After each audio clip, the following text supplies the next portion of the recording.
Welcome back, everybody, to another segment of the Educational AD Podcast. We're going to be right back with today's guest, but as always, we want to give a shout out to our sponsors. Now, don't hit that fast forward button. These are all companies that I used as an athletic director. They're all great companies. You should be using them too. So take the next 3 minutes, listen to our shout outs, then listen to our interview, and then go and visit these sponsors, particularly if you're not already using them. All right, here we go. We want to thank Sideline Interactive, indoor score tables and video boards for their support of the podcast. Go to sidelineinteractive.com, schedule a live web demo to see their scoreboards and their score tables in action. Probably one of the best purchases I ever made was our Sideline Interactive indoor score table. Go to sidelineinteractive.com for more information. We also want to say thanks to Huddle. As a football coach, I used Huddle for years, but as an athletic director, I made sure our school was a Huddle school. And our coaches just loved the tools that Huddle provided. Our kids loved the videos. Our parents loved the streaming, but there is so much more. Go to huddle.com, join the 8 million users, and turn your school into a Huddle school. We also want to say thanks to Vital Signs Wall of Fame. If you're looking for a really cool way to display your school record boards for all the teams, for all the different events, or show off your school's Hall of Fame, go to Vital Signs Wall of Fame and take a look at their interactive touch screen. That's right, touch screen video consoles. They're also great ways to show off your school's unique history and brag about your proudest moments. The website is vitalsignswalloffame.com. We want to thank our good friends at Snap Raise. Have you ever spent weeks and weeks with a fundraiser and been disappointed in the results? Well, those days are gone. Go to snapraise.com. It's hands down the best online fundraiser out there. We used it at our school with great success. Coaches loved it, parents loved it because it works. Go to snapraise.com. You can check out their other great platforms, but if you're looking for a fundraiser, you just found it. Go to snapraise.com. We'd like to thank Hometown Ticketing for their support. Hometown's the leading digital ticketing provider to schools and colleges. Whether it's more support, more security, or more customization, the Hometown team is going to help you make the best online ticketing solution. Go to hometownticketing.com for more information. We want to thank our friends at Home Campus. Home Campus is a platform you're going to use every single day, whether it's scheduling, rosters, results, communication. Their student athlete eligibility and clearance platform alone is worth the price. Go to homecampus.com to get signed up. That's it, homecampus.com. We also want to thank the Ohio University Online Masters in Athletic Administration. Now, I didn't get my master's from Ohio, but my assistant AD did, and it was a great experience. It's 20 months, very affordable, totally online. And while you're completing your master's degree, you're also completing 11 NIAAA leadership training courses at no extra charge. Go to ohio.edu/info/MAA, the Ohio University Online Masters. We want to thank our good friends at Gipper. Your students are on social media, and if they're not seeing content that celebrates their accomplishments and promote your program, you're missing out on a great opportunity. Go to Gipper.com. Make sure you mention the podcast. Their team's going to have you creating world-class content in seconds, and it's so easy, even I can do it. The website is Gipper.com. Social media posts, newsletters, you name it, go to Gipper.com. And we want to thank Athletic Surveys by LifeTrack. At my school, we use surveys for everything: kids, coaches, teachers, parents. And the information that came back was almost always over the top positive. But we also got to hear from those squeaky wheels. Usually it was a small issue, but it allowed us to address it before it turned into a big issue. But having that positive feedback is tremendously valuable, especially when you're meeting with a frustrated parent or student athlete, or maybe your principal, or even your school board.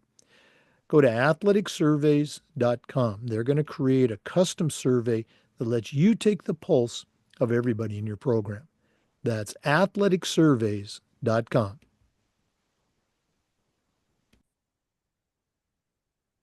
Welcome back, everybody, to another episode of the Educational AD Podcast. We're going up to Michigan today, and we're going to be visiting with Fred Smith. I think longtime athletic directors will certainly recognize that name. Fred is a certified master athletic administrator. I'm going to let him share his career, but let's go and start off with he was the National Athletic Director of the Year from the National High School Coaches Association back in 2021. Has a long career, and after a brief retirement, he's back on the job. So, Fred Smith, welcome to the Educational AD Podcast. Thank you. Excited to be here. I enjoy listening to your podcast Oh, throughout well, the year, so I'm honored to be on it with you. well, obviously we should have had you on much sooner, but I'm so glad that we got you on now. Fred, we always like to let our listeners have a chance to get to know our guests. So give us that quick bio, where you were born, where you grew up. We're going to do your career in a separate segment, but I always like to say this. Give us your life story in 2 minutes. All right. I grew up in Battle Creek, home of Kellogg's, Cereal City. Went to Catholic school, Battle Creek St. Philip. Uh, Small school, played all sports, football, basketball, baseball, and track. Probably my best sport was basketball. Did earn on-state honors. From there, I went up to Michigan Tech on a basketball scholarship with a career goal, believe it or not, of becoming a Christmas tree farmer. I went into forestry, and that was my goal. But after 2 years, I struggled with one of the classes on hardwoods, and I realized there probably wasn't a career for a slow white man that couldn't jump playing power forward unless you're Bill Lambier. And so I transferred back to Western Michigan University into education. I enjoyed coaching and got involved in coaching while I was going to Western, back at my alma mater. Did my student teaching at Benton Harbor High School, did some coaching there with him, and got my first job at Lake Michigan Catholic. And I was a varsity football coach, varsity track and field, JV baseball, JV volleyball. Interesting story on that one. This was back when volleyball was in the winter, and I was this first year as an AD. We lost our volley JV coach right before the season started. Couldn't find anybody, so I told my sister, who was the varsity coach, I would take it. But at the same time, I was coaching JV boys basketball.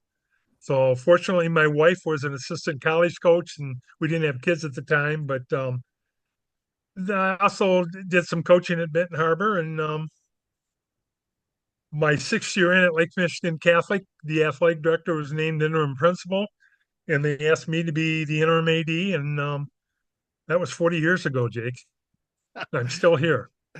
Well, I want to hear some more of those stories, but I'm going to go back to, growing up.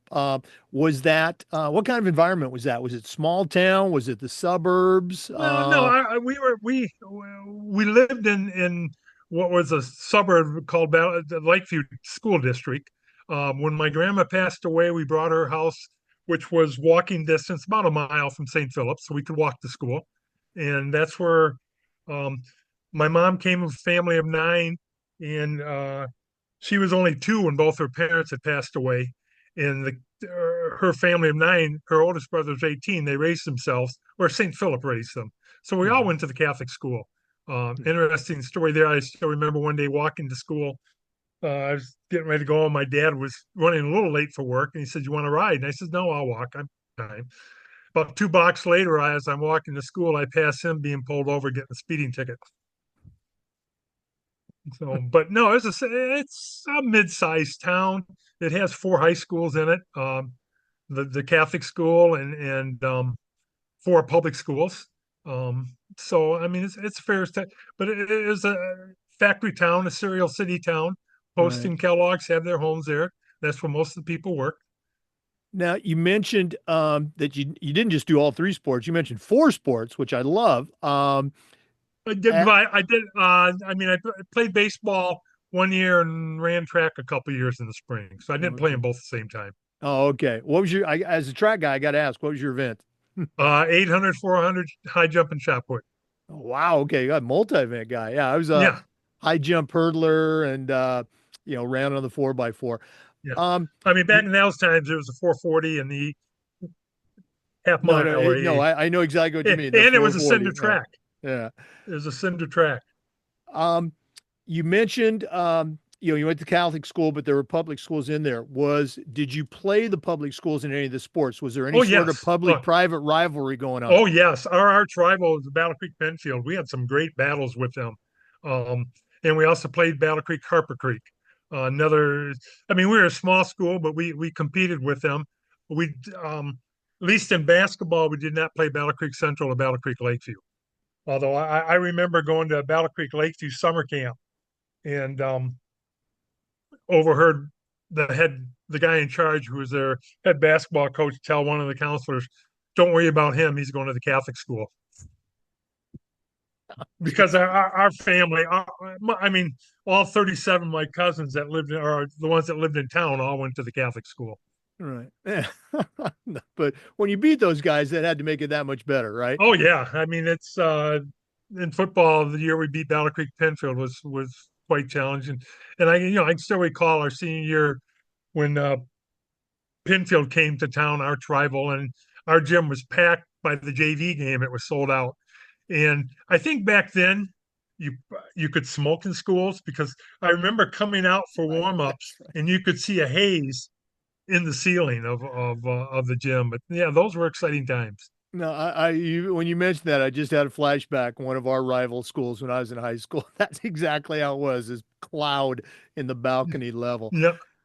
Um, let's fast forward a little bit to your college experience. You talked about the Christmas tree farm. Um, growing up in Oregon and Washington, we had those, by the way. Yep. And we have them in Michigan too. Uh, um, was there anything in the back of your mind about, well, hey, maybe I'll coach, or maybe I'll do this? Was at when you were in college, I mean, prior to It making the was switch to education, was no, it that wasn't in the back of my mind until we got our part of our community service was getting involved with local elementary schools and working with those kids, and I enjoyed that. And uh, I mean, I chuckle at my first interview for a teaching job, and it was for a middle school science. And in Michigan, you didn't have to be, you could, as long as you were certified, you could teach anything in the middle school. And the principal looks at my transcript from Michigan Tech. He goes, "Well, you have more science than our previous science teacher." I says, "Well, no kidding." I think in my mind, I didn't say this. I says, "No kidding. Chemistry one twice, chemistry two twice." I wasn't the smartest science person, and I had to take a lot of, but I had a lot of forestry classes, and but the one, like I mentioned earlier, the hardwood class, I couldn't imagine myself passing. There are 13 different types of oak trees. 11 grew on campus in Michigan Tech, and we had a walking lab exam. And I still recall this. At the library, there's 3 oak trees growing, and they asked you to identify one. Well, 2 are one type, and one was the other. And the leaves were way up, so you just had to assume the leaf you picked up was from the correct tree. And you had to know the Latin spelling. And I said, this I don't need to know this to grow a Christmas tree, to have a Christmas tree farm. But I love Christmas. That's why I had that dream. I'm going to say, going through the college catalog, hardwoods, 301, that's probably not an elective most people are going to pick out. No. Um, let's go and take our first break. For our listeners, we're visiting today with Fred Smith, certified master athletic administrator, retired for a while, but now he's back on the job. We're going to hear about that and more. So please stay with us. This is the Educational AD Podcast. We want to say thanks to our good friends at Sideline Interactive, indoor score tables and video boards. Go to sidelineinteractive.com and you can schedule a live web demo, see their scoreboards and their score tables in action. Probably one of the best purchases I ever made was our Sideline Interactive indoor score table. Of course, we use it for home games, but we use it for pep rallies, for signing ceremonies. Their products are tremendously versatile, and their customer service is just outstanding. Go to sidelineinteractive.com. Schedule that live web demo today. We also want to say thanks to our good friends at Huddle.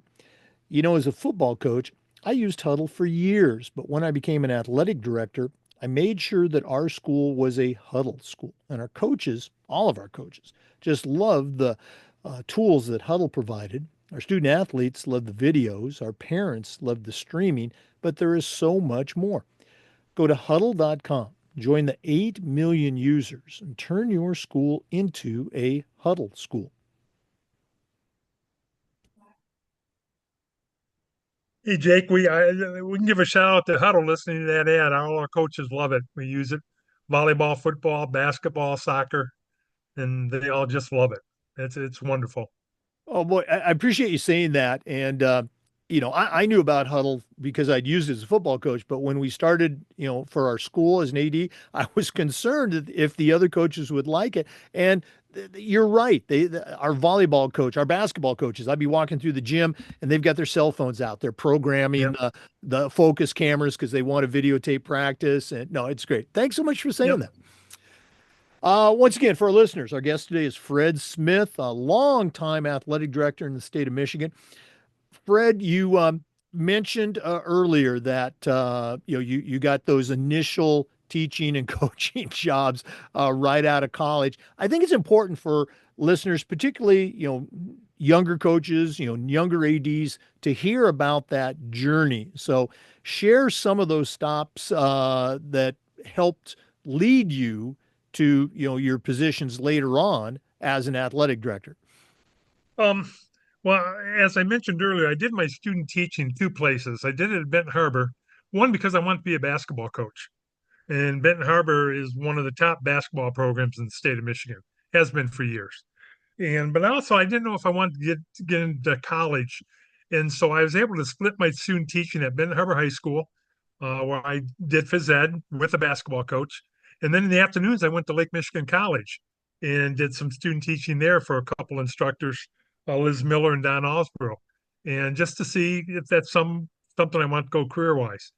After graduation, I couldn't find a full time teaching job, but I got a full time sub job with Benton Harbor area schools, along also as a ninth grade football coach. I still helped out with the basketball program and assistant men's boys or men's track and field coach. So my first year, I was a full time sub teacher at Benton Harbor High School, coaching there. My second year, I got a science teaching job at Lake Michigan Catholic Middle School.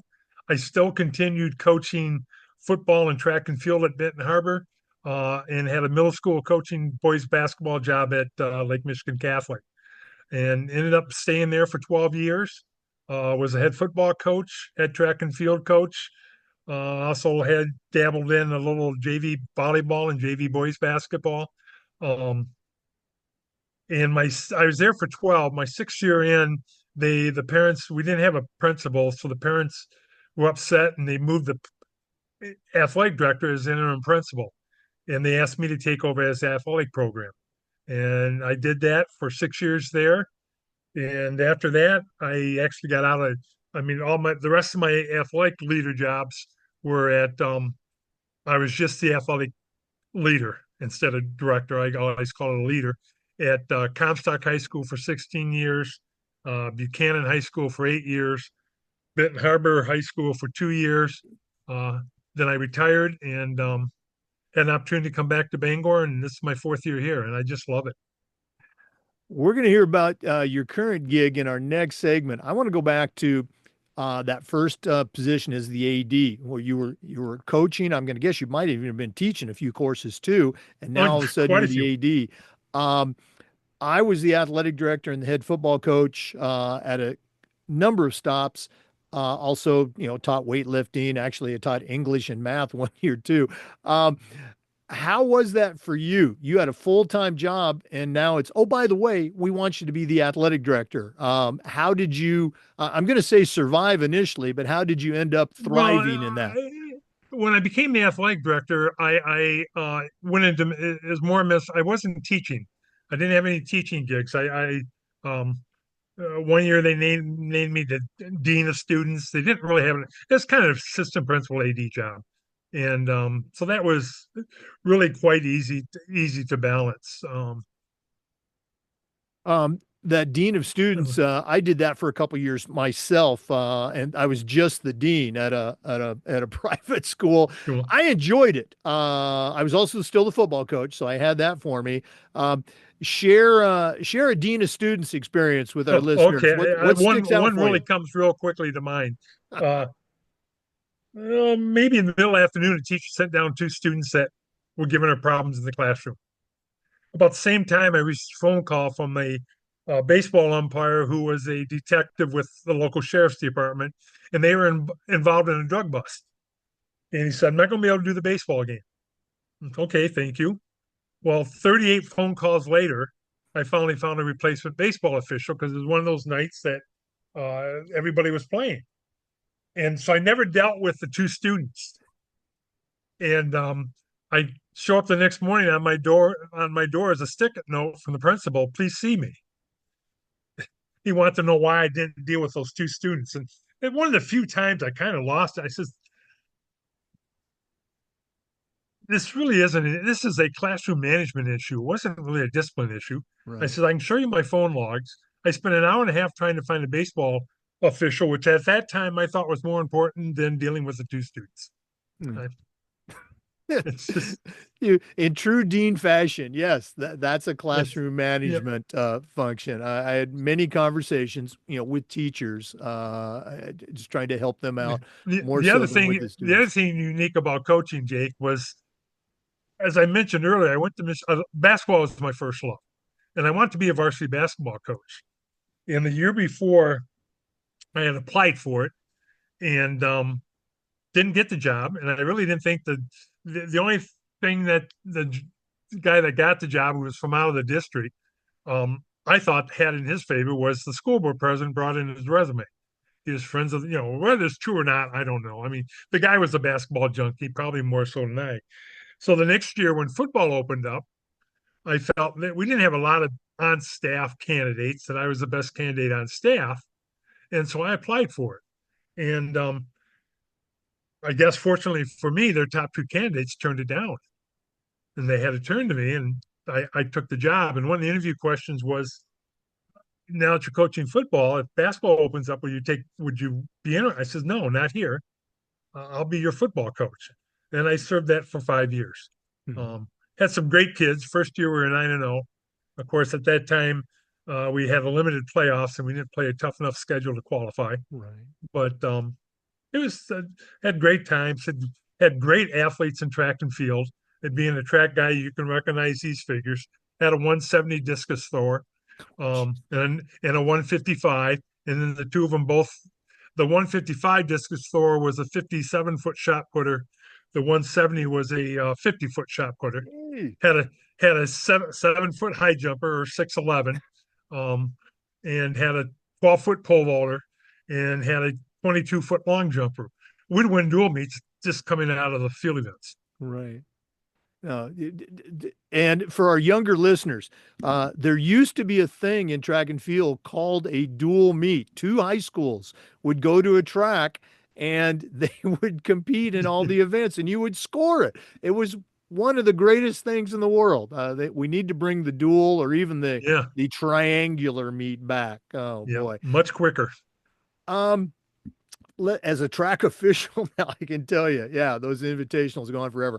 Um, let's stay with coaching. This is a question that I like to ask. You were a coach, head coach at a fairly young age. We use the expression a lot.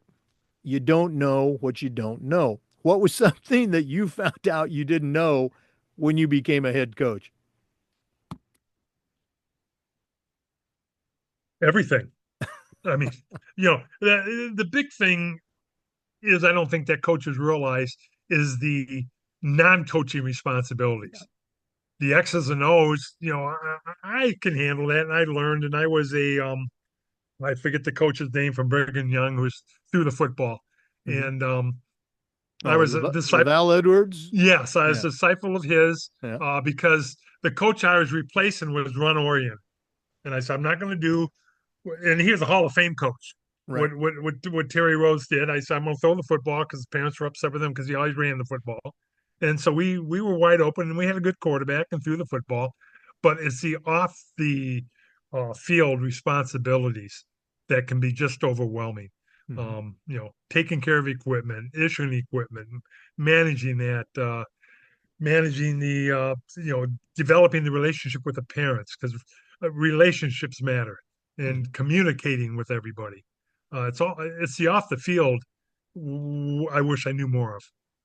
No, you're absolutely right. I think especially for high school, they shouldn't call it head football coach. They should call it director of football operations because yeah, the X's and O's are part of it, but all those things you mentioned, scheduling, facilities, developing your program, middle school, freshman, JV, varsity. I mean, you're in charge of that. That brings a great story to mind. We was in charge of lining the field, and we had to line our field. I mean, and when I stepped down, I hired another new young coach, and right before he says, "When's our field going to get lined?"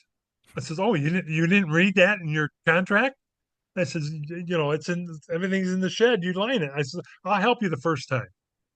And my two daughters were 4 and 2 at the time, and I took the 4 year old helped string the line, the 5 yard lines as we were streaming, and we're about out at the 50, and we're putting the paint down. I look down in the end zone. There's my 2 year old had pulled herself up to the 5 gallon bucket and is splashing paint all over herself.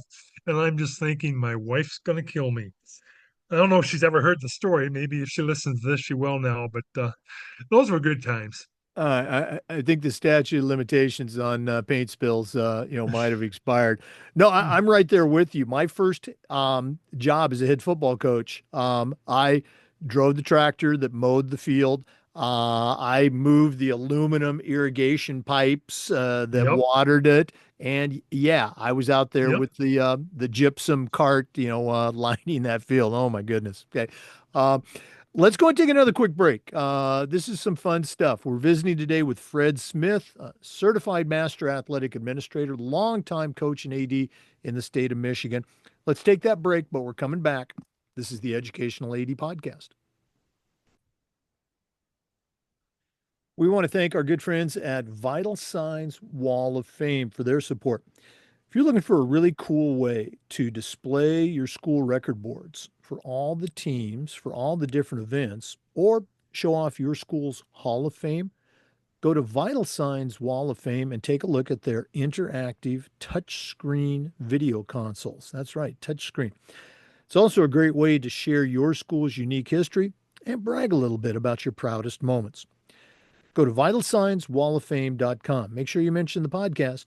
That's vitalsignswalloffame.com. We also want to say thanks to Snap Raise. Have you ever spent weeks and weeks with a fundraiser and then been disappointed in the results? Those days are over. Go to snapraise.com. It's hands down the best online fundraiser out there. We used it at our school with great success. Our coaches loved it. Our parents loved it because it works. Go to snapraise.com. You can check out their other great platforms. But if you're looking for a fundraiser, you just found it. Go to snapraise.com. You're going to be very glad you did. We also want to thank Hometown Ticketing. Hometown is the leading digital ticketing provider to schools and colleges. Whether it's more support, more security, or more customization, the Hometown team is going to help you make the best online ticketing solution. Go to hometownticketing.com for more information. Welcome back, everybody, to the Educational AD Podcast. Fred, you shared your journey. I wish we had more time and take a deeper dive on some of those stops. So I'm sure there's some great, great stories. Um, we were talking before we started the podcast. You retired a couple years ago, but now you're back in the game. I always think of that Al Pacino line, just when I think I'm Yep. out, they pull me back in. Um, how did that all happen? And share a little bit about what you're doing now as a active working AD. Well, it all happened 4 years ago. I was playing golf up in UP at Gray Walls. I can still recall it to the day. I was on the 13th hole trying to make a putt. My cell phone rang. And it was a former principal that I'd worked with. And he says, "My AD just retired. Can you help me out?" And my wife had just retired. I said, "Well, let me talk to Linda when I get home." And when I talked to her, I said, "Sure, go back." and it only took me 2 days back on the job to realize that I missed it. I love the relationship with kids and coaches. Um, Bangor is a school of 250, 260 students. It was struggling um, with its culture and with its athletic performance. And it's a neat thing. A lot of people are jealous. My only responsibility is the athletic program, 6 through 12, but still just the athletic program. And it's a small school. We don't have a lot of sports. Um, and I just deal with that from a day. And we're making progress in our culture. We're making progress with our athletes. We are a farming Hispanic community. We have a strong soccer program. Football, we struggle with numbers, and we're playing 8 man. Volleyball teams in district finals tonight. We're, pretty proud of that. Our basketball teams, we got some coaches who are doing some great jobs improving their programs. We've always had a solid wrestling program, and baseball, our spring sports, baseball, softball, track and field, and girls soccer. We're competitive, but I just enjoy working with the students and working with the coaches, and it's not really stress. I enjoy getting up every morning, coming in and seeing what I can do. And I love the community. They've accepted me. The superintendent, when they talk about budget cuts, I said, if you need to pair this with the assistant principal's job, let me know. I can leave my keys on the desk. And he says, no, school board loves you. You're doing a good job. Because I'm retired, I guess I don't cost them a lot of money. No, it sounds like a cool setup. Um, we talk a lot in our profession about leadership, and you already identified, and I'm sure the principal shared with you, some of the challenges as well as some of the opportunities that were there at Bangor. So coming in, you knew there was some work to do. What were some things that you did as that leader to, I guess, introduce yourself to the coaches and at the same time, and these are my words, not yours, let them know, hey, there's a new sheriff in town. Well, yeah, those things are harsh. I mean, I'm a big relationship person, so I spent time developing relationships with all the coaches. Let them know I cared, showed up, at the events, and let them know, hey, whatever you need, we'll find a way to get it. I've always worked with business managers that if we need it, we'll find the funds for it, and we continue to do that. I mean, of course, I came started in October. The next fall before the season with our coaches meeting, we went off campus and talked about developing a mission statement because we didn't have a mission statement. We didn't have core values. We didn't have above the line and below the line behaviors. And a big culture guy. It takes 7 years to change a culture. We're only in our fourth year, but we're making progress. And I think that coaches appreciate that I care, and I think the athletes appreciate that I care, and the parents know that I care.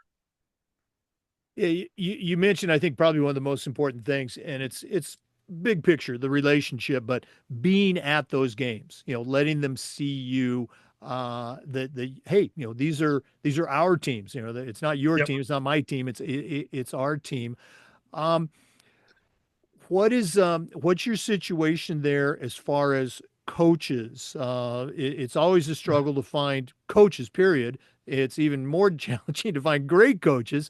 How many of your coaches, let's just say the head coaches, how many of your head coaches also teach on campus? Here in Florida, that's a challenge. What's it like for Well, you in Michigan? it's a challenge here too. Going through, I mean, in football, it's been our biggest challenge. We're probably going on our fourth football coach in 5 years because the one that we had this year, who stepped in an emergency situation, resigned at the end of the year, and so I'm going to have to hire a new football coach. Soccer coach is a long-term community member, has a great relationship with kids, does a great job with their program, always competitive. My cross country coach, wrestling coach, and girls head track coach is a maintenance man in the district. Doesn't teach, but he's here all day and does a great job. Head volleyball coach is a fifth grade teacher. Um, Boys head basketball coach is a middle school teacher. Um, I already mentioned the wrestling coach. The girls coach has been off staff. He's on his second year and doing a great job of rebuilding that program. Like I said, they had three coaches in 4 years since I started. The softball coach is the volleyball coach, so she's a teacher on staff. Uh, but the men's track coach is a teacher on staff. The baseball coach is an outside community member who's doing a great job rebuilding that program. And of course, the soccer coach is the same one that has the boys. So we have a few teachers. We have some off staff, but I'm happy with our coaching staff, and I enjoy coaching coaches. Oh no, that's one of the best parts of the job. Um, Fred, you've done this for many years, different settings, different environments. Um, I guess maybe a two-part question. How have you seen the role of parents change in the high school setting, and what are some things that you do now as a veteran, as a master athletic administrator to whatever word you want to use, manage, deal with, partner with parents? Well, you partner with you always got to be open to talk with them and share with them and just let them know what high school sports is educational. We're not the travel sports. If you want to get that experience, go elsewhere. But it's just developing the relationship and knowing that you care, that they can come talk to you, and we can agree to disagree. Um, I learned early in my career that when I make decisions, I make them for the best interests of kids. I don't always try to please the adults, and I haven't. And but we moved on. But it's just developing that relationship. And the big word is communicating. Communicate with them. Let them know everything's up, and don't assume that they know anything. Just keep communicating with them. Um, I've had great parents at every one of my athletic leader stops. I mean, maybe it's because I enjoy relationships. I mean, yeah, you can have those parents that I don't want to talk to her. Oh man, but that's just, that's fine. Mhm. Well, and again, that's part of the job. Yeah, Okay, 'cause there's always going to be that one or two parents. Most of them get it, but you hit it right on the head.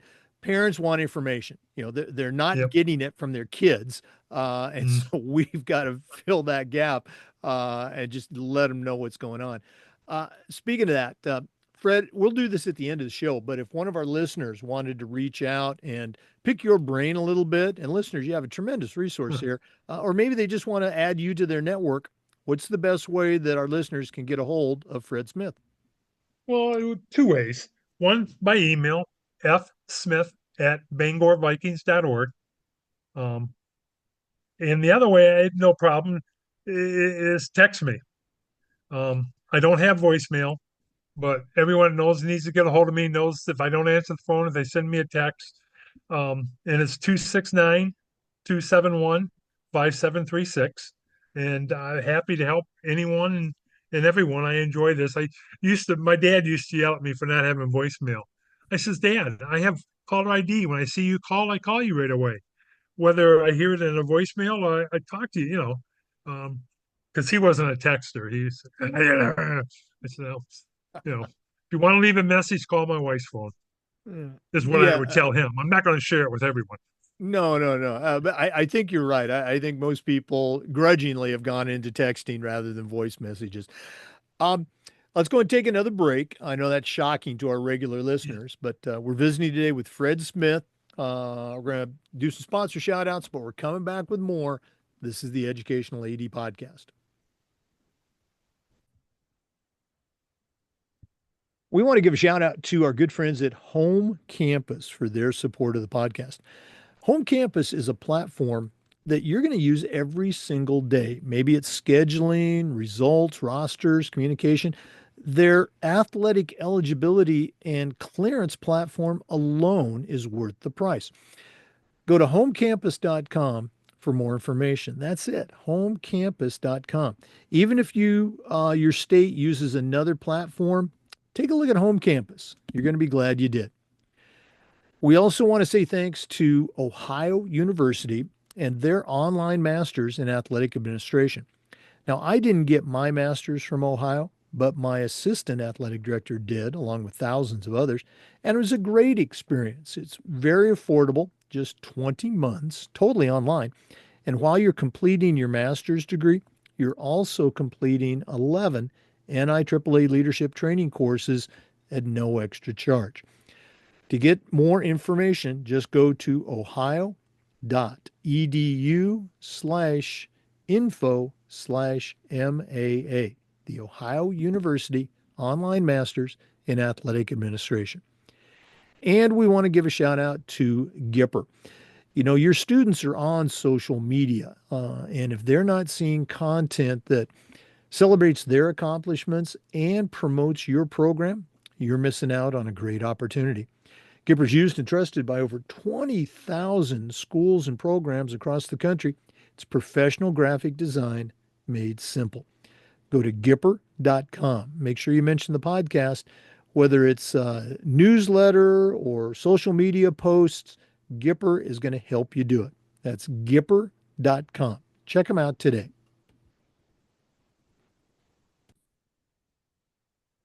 Hey, Jake, have to give a shout out to Gipper. Our communications director uses them all the time to post our stuff up on Facebook and other media sources with pictures and everything. And she finds them very easy to work with. I've heard a number of athletic directors talk about having someone in their district in communications, whether it's, the communications director or someone, take that role on. And I've heard the same thing. They just love the Yeah. platform because they've been using something else in their communications world, but they find out how easy Gipper is and they start using it for the entire school. So Yep. thanks for giving that shout out. Very cool. Again, for our listeners, Fred Smith is our guest today, a certified master athletic administrator, longtime AD in Michigan. Fred, we really haven't talked much about your connection with obviously your state association and with the NIAAA. Can you share a little bit with our listeners about how you first got started with your state association, and then really want to take a deep dive into your association with the NIAAA? Yeah, it certainly can. As I mentioned earlier, the year I was named the athletic leader at Lake Michigan Catholic, before I took the job, one of my ushers at the church I went to, Herb Quaid, was a longtime athletic director at Benton Harbor. And sitting at coffee and donuts after mass one morning, I said, I got a chance. He says, let me give you one piece of advice. He says, don't take the job unless I let you go to your conferences. And so I went in and I mean, I'm just a young pup, maybe 29, and took the AD job in 1985. And the first National Athletic Director Conference was in Anaheim. And they allowed me to go because I said, I'll do this if you let me go to my conferences because I need to learn. And it's the first time I've flown, Jake. I'd never flown before then. And I fly out to Anaheim. We land in the tarmac. You don't have the chairs walk into the bed. You walk off the plane on the tarmac. And my first thought when I got down the tarmac, I want to kiss the ground. I'd just flown from Michigan to Anaheim. And I said, well, people do this all the time, Fred. You're okay. But again, I didn't know anything. I went to the conference. I trying to be cheap. I stayed at a um, Blue Moon Motel. Was called. It was right across from Disneyland, and $19 a night or something. Trying to save my district some money. A couple blocks walking to the convention center, and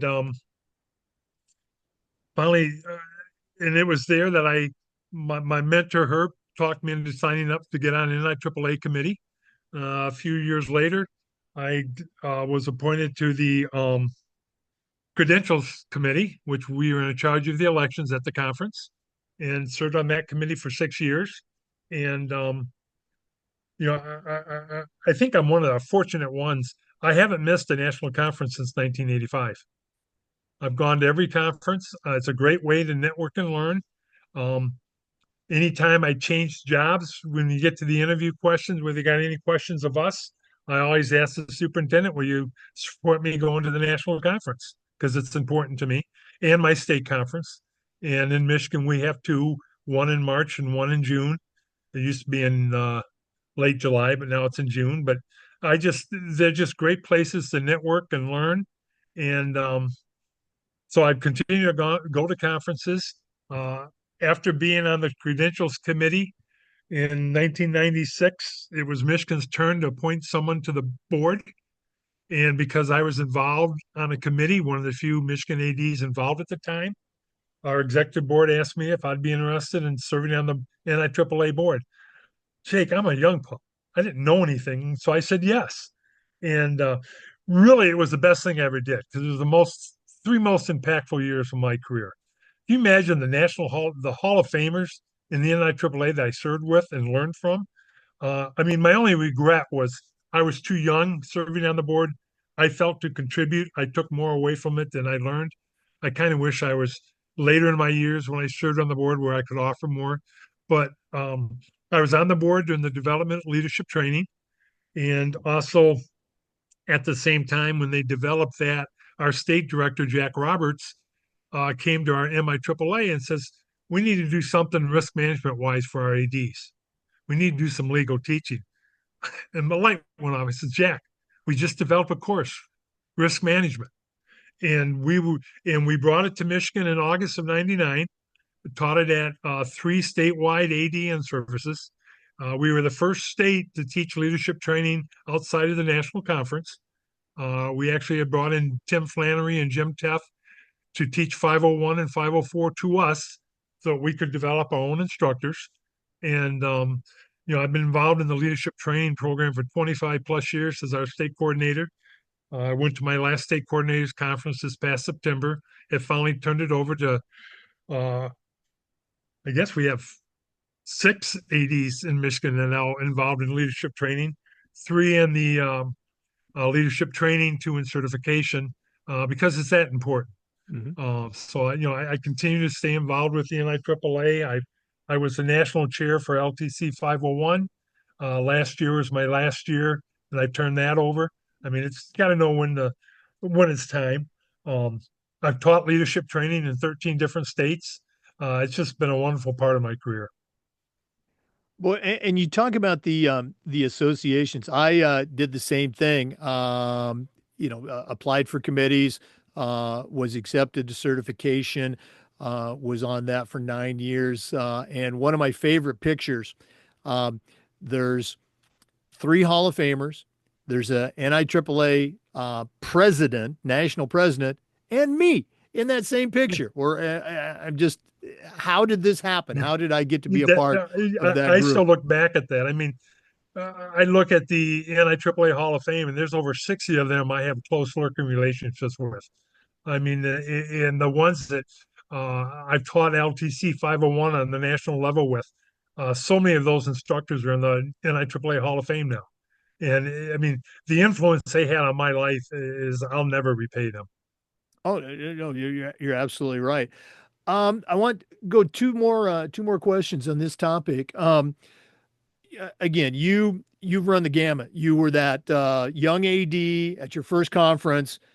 You were the national chairman for 501, one of the foundational courses. Looking back at your own LTI journey when you were taking those foundational courses yourself, was it, oh my gosh, this is interesting or this is cool, I got to bring it back? Or, and maybe it was both, wow, we're not doing this at Yeah. our school. I definitely need to bring this back. Well, without a doubt, it was why didn't they have these early in my career when I first got started? So, because I didn't know what I didn't know. And taking the classes and the legal classes, um, the challenge of making sure everything's compliant so you can take care of that. The I laugh at one of the when I took the time management class, and they talk about time management. I guess I'm still not very good at it. I remember going to a conference and a longtime AD in Michigan was talking, and he couldn't understand the ADs that had piles on their desk. And I says, well, I just know I know where to go in that pile where it is. But sometimes now on the phone, when I'm talking to somebody, I have folders on my desk that I just clear out and clean out and move on, so I can. But yeah, every leadership training class I took, I learned something from. And if I can get a shout out, if you haven't signed up for, uh, the NIAAA is presenting their new cultural um, developing athletic department culture this at this conference, and I think it's 727, and it's just a great class. I was in. I oversaw the development of it. I got three athletic directors that have great cultures at their school to develop the course, and they just did an outstanding job. And I look forward to that course being presented.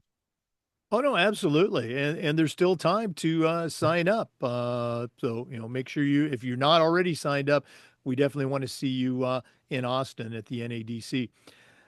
Fred, you progressed through those classes. You got your CAA. Also, you're a CMAA. Share with our listeners, and I know it was a few years ago, but what was your project? What did you do for your CMAA? Well, my project I did, we did a Title IX evaluation of Comstock Public Schools, and just to make sure we were Title IX compliant. Although I knew where we were short and what we needed to improve upon, but I brought in a college athletic director that I had worked with when I was student teaching, and just to do an evaluation, a Title IX evaluation of our school district, and it helped improve. I mean, now they're much more Title IX compliant now than we were when I took over. Well, I don't think I've ever heard of someone doing that as a project. That's a great Oh, project. And it's again, as I tell ADs, I'm sure you tell the same message. You're not Title IX compliant because you want to avoid an investigation. You're Title IX compliant because it's the right thing to do. Okay. that is, I mean, correct. I still remember my oldest daughter coming home from middle school one day and says, "Dad, why can't girls play football?" And I says, "Well, they can, but they got to play on the boys' team. Plus, your grandma wouldn't be happy if you were playing football." And I don't know if she liked that answer, but I mean, I've always felt I used to tell our Rydell salesman, if Rydell wanted to give every school in the state, or at least some schools in the state, $50,000 to sponsor girls tackle football, they would find interest. I mean, it's just like everything else. I mean, I'm sure like I would guess in Florida, like Michigan, girls wrestling is exploding. Yep. Absolutely. Girls want and can do everything boys can do. I remember track and field when Michigan added the pole vault. Um, the first year, if you were a girl pole vaulter, you had a pole vault on the boys team Mhm. because they didn't think whatever, and it didn't explode until the pole vault. If a track coach, why are you going to put your best athlete on the pole vaulting for the boys team? And the next year they added it as a girls sport or a girls event for track and field, and pole vaulting has exploded. I Yep. mean, they used to not think girls could run long distance, and girls can do anything. So yes, you need to offer what your girls want to play. No, no, absolutely right. Fred, this has just been great. I know, we've known each other, but this is the first time we really got a chance to sit down and talk with each Yep. other. Just thanks so much for sharing. But we're not done yet. We always wrap up with the athletic director's toolbox. Now, you certainly know your way around the world of athletics, but we're going to take our final break.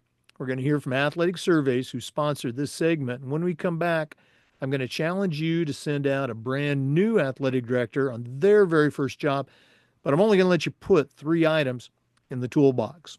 So let's take that break. And when we return, we're going to see what Fred Smith, a master athletic administrator, is going to put in his new athletic director toolbox. We want to say thank you to Athletic Surveys for their support of the toolbox segment. Athletic directors already get feedback, but a lot of times it's from a very small group that only wants to complain. Now, athletic surveys will connect you to that group, but they're also going to connect you to the 98% of your stakeholders that support your program. And having that feedback is incredibly valuable, particularly when you're visiting with that frustrated parent or student athlete, or maybe your principal or even your school board. Go to athleticsurveys.com. They're going to create a custom survey that lets you take the pulse of everybody in your program. That's athleticsurveys.com. Check them out today. Well, it's that time of the podcast. We've been visiting today with Fred Smith, longtime athletic director, currently the director of athletics at Bangor High School. It's in Bangor, Michigan. Has a tremendous background in athletics at the state level and at the national level. But right now, I'm going to challenge him to send out a brand new AD on their very first job, but I'm only going to let him put three things in the toolbox. So, Fred, what three items are going to go into your new athletic director toolbox? Well, I could combine two, but I think I'm going to give you four, Jake, if you will just bear with me.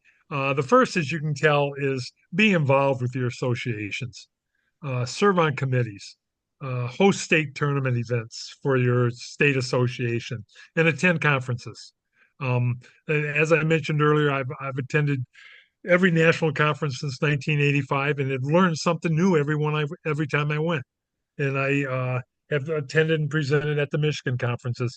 It's just a great place to network and get professional development. The second thing, and I mentioned it earlier, is relationships matter. I have a sign that hangs in my office. I always put up one word every year. This year I cheated and put up two words: relationships matter. You need to develop positive relationships with all stakeholders. The third thing I would suggest for new one, um, give a mentor or an old one to have an accountability partner, someone you can go to for advice, and someone who holds you accountable for doing what you need to be doing. And the fourth one is communication. Uh, Over communicate with all stakeholders. It's You can never over communicate, letting people know what you need to do. I mean, this is in my mind, it's the best profession in the world. Your athletic programs will impact the future by a positive involvement of your student athletes, and that's my life's why is I want to impact the future. Well, you hit on, I think, almost all of my favorites. The association part. And you mentioned the mentoring, the accountability, but it always comes back to relationships and how good of a job you're doing in communicating within that relationship. Absolutely, Yeah. great advice. I would expect nothing else from a master athletic administrator. Fred, one more time, if one of our listeners wants to reach out and connect with you, what's the best way to get in touch with Fred Smith? Either through email at fsmith, FSMITH, at Bangor Vikings, BangorVikings.org, or feel free to text me 269 271 5736. Well, Fred, thanks again for sharing with our listeners. All the best continued success with the Bangor Vikings. And I'm looking forward to connecting in person in Austin here in a Yeah. little over a month. So yeah, a little less than a month. I'm looking forward to it. I'm going to be down the conferences the 12th through the 18th. My family's coming down afterwards, so I'm going to be down there the 12th through the 23rd and just enjoying. I mean, I we started that last year in Orlando. They came up and went to Disney World for 4 days ahead of the conference, and um, so now it's become part of our life. And I bring in my daughters, and we have a little vacation after, either before or after the conference. So I'm looking forward to it. Well, Thank you for having me. This has been an honor.